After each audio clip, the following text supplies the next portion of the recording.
கர்த்தருடைய பரிசுத்த நாமத்திற்கு மகிமுண்டாகட்டும். ஆண்டவராகிய இயேசு கிறிஸ்துவின் நாமத்தினாலே அன்பு கர்த்தருடைய பிள்ளைகளாகிய தங்கள் அனைவருக்கும் ஸ்வீட் ஊழியத்தின் சார்பாக வாழ்த்துக்களையும் ஸ்தோத்திரங்களையும் தெரிவித்துக் கொள்கின்றேன்.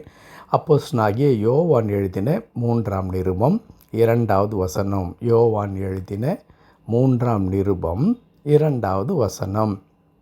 பிரியமானவனே, உன் ஆத்துமா வாழ்கிறது போல நீ எல்லாவற்றிலும் வாழ்ந்து சுகமாயிருக்கும்படி வேண்டுகிறேன்.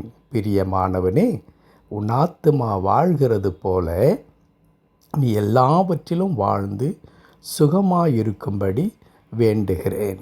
என் அன்பு கடவுளுடைய பிள்ளைகளே, நம்முடைய வாழ்க்கையில் கடவுள் நாம் சுகத்தோடு கூட வாழ்வதை விரும்புகின்றார். இங்கே சுகம் என்று சொன்னவுடனே நமக்கு எவ்வளவேனும் வியாதி வரக்கூடாது, மற்ற கஷ்டங்கள் வரக்கூடாது என்பது அதில் அர்த்தம் அல்லவே அல்ல.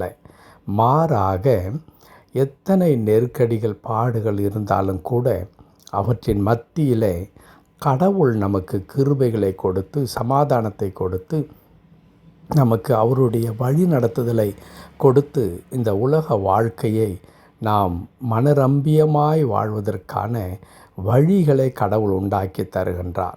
அதற்கு எடுத்துக்காட்டாகத்தான் ஆத்மா எப்படி செழிப்புற்று வாழ்கின்றதோ அப்படி உன் சரீரப்பிரகாரமான வாழ்க்கையிலும் நீ சுகமாய் இருக்க வேண்டும் என்று விரும்புகிறேன் என கர்த்தருடைய வார்த்தை நமக்கு சொல்லித் தருகிறது. ஆத்மா இன்றைக்கு கடவுளோடு கூட இசைந்து நடக்கும் பொழுது நம்முடைய ஆத்துமா தேவனோடு கூட இருக்கிறது. தேவன் நம்முடைய ஆத்துமாவை மீட்டெடுத்திருக்கின்றார். தேவனுடைய பிள்ளை என்கிறதான அதிகாரத்தை நம்முடைய ஆவியில் நமக்கு கொடுத்திருக்கின்றார்.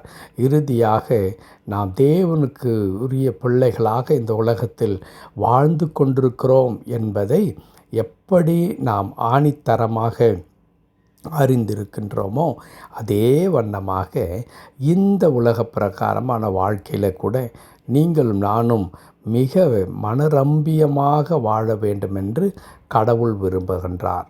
அன்பு கடவுளுடைய பிள்ளைகளே, அப்படிப்பட்டதான விருப்பம் கடவுளுடையதாக இருக்கிறபடியினால் நமக்கு அந்த வழிகளையும் கிருபைகளையும் நமக்கு திறந்து கொடுக்கின்றவராக இருக்கின்றார்.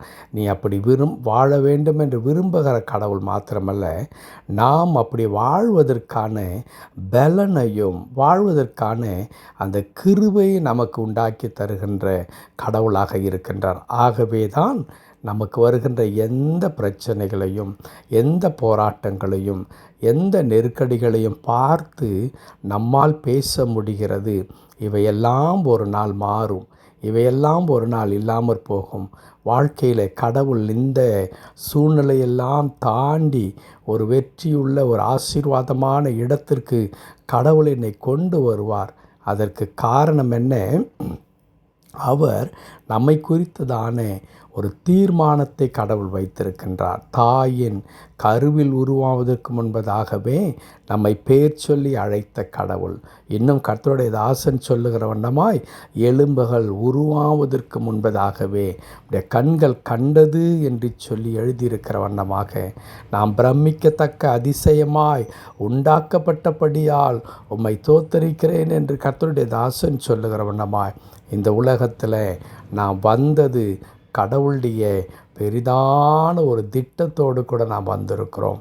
இன்றைய வரையிலும் அற்புதமாக கடவுள் நம்மை பாதுகாத்து வழிநடத்தி கொண்டு வருகிறார் என்றால் நம்மை குறித்து ஒரு பெரிய ஒரு நோக்கம் இருக்கிறது. அந்த நோக்கத்தை நிறைவேற்றுவதற்கு கடவுள் என்ன செய்கிறார்? இந்த உலகத்தில் நமக்கு ஒரு அழகான வாழ்க்கையை ஆண்டவர் உருவாக்கி கொடுக்கின்ற கடவுளாக இருக்கிறார்.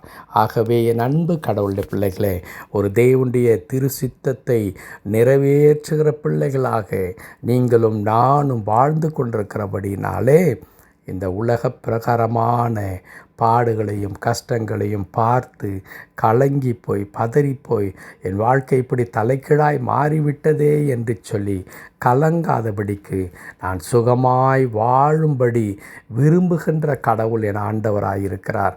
ஆகவே அவர் ஒரு நாள் எல்லா விதத்திலும் வாழ்க்கையின் ஒவ்வொரு எல்லையிலும் சுகத்தோடு கூட வாழும்படிக்கு, நான் ஆசீர்வாதமாய் வாழும்படிக்கு ஆண்டவர் கிருபையை தருவார் என்று ஆணித்தரமாய் விசுவாசித்து ஆண்டவருக்கு நன்றி செலுத்துங்கள்.